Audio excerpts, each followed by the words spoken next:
हाँ स्टूडेंट्स, आज अपन 12th की जो फर्स्ट बुक है ज्योग्राफी की उस पर चर्चा करेंगे और इसमें आपके 8 लेसन्स हैं। आज इसकी अपन मैराथन क्लास लेंगे और सबसे पहले जो इसका पहला चैप्टर है मानव भूगोल एवं प्रकृति व विशेषता, उस पर अपन चर्चा करेंगे। ऐसे प्रत्येक लेसन को पढ़ते पढ़ते पूरे आज अपन 8 लेसन पढ़ेंगे। ये पूरी किताब अपनी आज ही कंप्लीट करेंगे 2 से 2.5 घंटे के अंदर। मैराथन क्लास होगी बच्चों।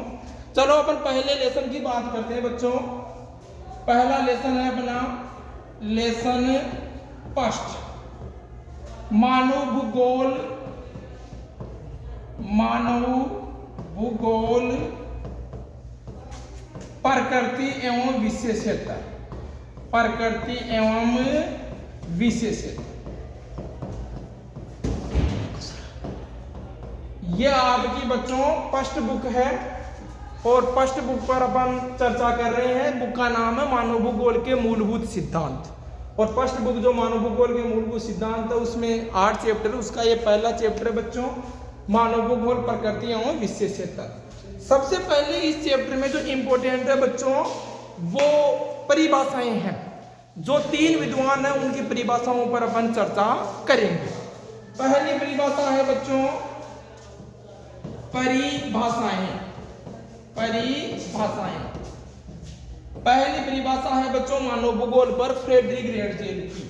वो है बच्चों मानव भूगोल मानव समाजों व धरातल के बीच संबंधों का संश्लेषित अध्ययन है। ये अपने मानव भूगोल पर पहली परिभाषा है बच्चों फ्रेडरिक रेडजेल की। किसकी है बच्चों ये परिभाषा? ये है बच्चों आपके फ्रेडरिक रेडजेल। और फ्रेडरिक रेडजेल थे वो एक जर्मन के भूगोलवेता है। ये जर्मनी के क्या है बच्चों? भूगोलवेता है। ये जर्मन देश से बिलोंग करते हैं, जर्मनी से, इसीलिए इन्हें जर्मनी का भूगोलवेता या जर्मन भूगोलवेता भी कहा जाता है। फ्रेडरिक रेडजेल को मानव भूगोल का जनक भी कहा जाता है बच्चों, क्योंकि इनकी जो पुस्तक है, इनकी फ्रेडरिक रेडजेल की पुस्तक है एंथ्रोपो जियोग्राफी। और इस एंथ्रोपो यानी मानव और ज्योग्राफी यानी भूगोल, तो इसका अर्थ होगा बच्चों मानव भूगोल, इनकी किताब का अर्थ। इसीलिए फ्रेडरिक रेडजेल को मानव भूगोल का जनक भी कहा जाता है। और ये जर्मनी के थे तो इनको जर्मन भूगोलवेता भी कहा जाता है बच्चों। इसमें अपनी दूसरी डेफिनेशन है एलन सी सैंपल की। ये दूसरी मानव भूगोल पर जो परिभाषा है, मानव भूगोल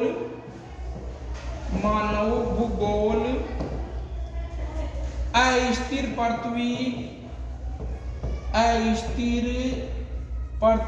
व क्रियाशील मानव के बीच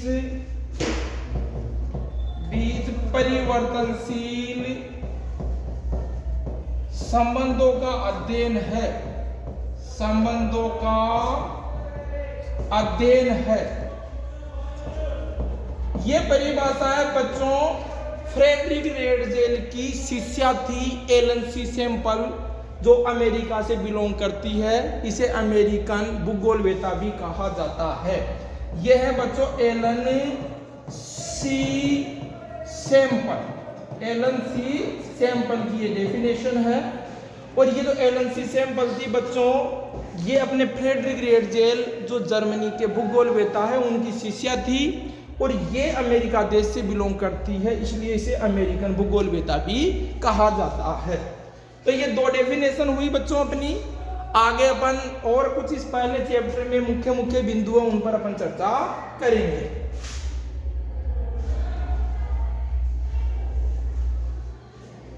ये दूसरा जो इसमें अपन चर्चा करेंगे, एक इसके अंदर पर्यावरण निश्चयवाद, संभववाद और नव निश्चयवाद, रुको या जाओ निश्चयवाद पर भी चर्चा की गई कि किस तरह से मानव ने आदिमकाली जो युग था उसमें किस तरह से इसने प्रकृति के साथ अन्योन्य क्रिया की, अंत क्रिया की। सर्वप्रथम जब मानव का आदिम काल था तब मानव प्रकृति का गुलाम था, इतनी टेक्नोलॉजी नहीं थी, वह वनों में निवास करता था, जो भी प्राकृतिक घटनाएं होती थी पूरी तरह से ये प्रकृति पर निर्भर था। तो इस प्रकृति पर निर्भरता को ही देखकर, इस प्रकृति की निर्भरता को देखकर ही जो अपने फ्रेडरिक रेटजेल है उन्होंने पर्यावरण निश्चयवाद की संकल्पना दी, पर्यावरण निश्चयवाद की संकल्पना दी।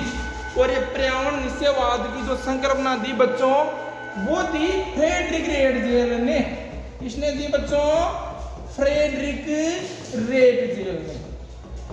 जब मानव जीवन आदिम काल में था और अपन पूरी तरह से प्रकृति के अधीन थे, प्रकृति को देवी स्वरूप अपन मानते थे, इसीलिए इस संकल्पना को पर्यावरण निश्चयवाद, जो भी पर्यावरण के अपन अधीन रहते थे, जो कोई भी पर्यावरण पर अपन पूरी तरह से निर्भर थे, घटनाएं होती थी, उन्हें अपन स्वीकार करते थे, इतनी टेक्नोलॉजी नहीं थी।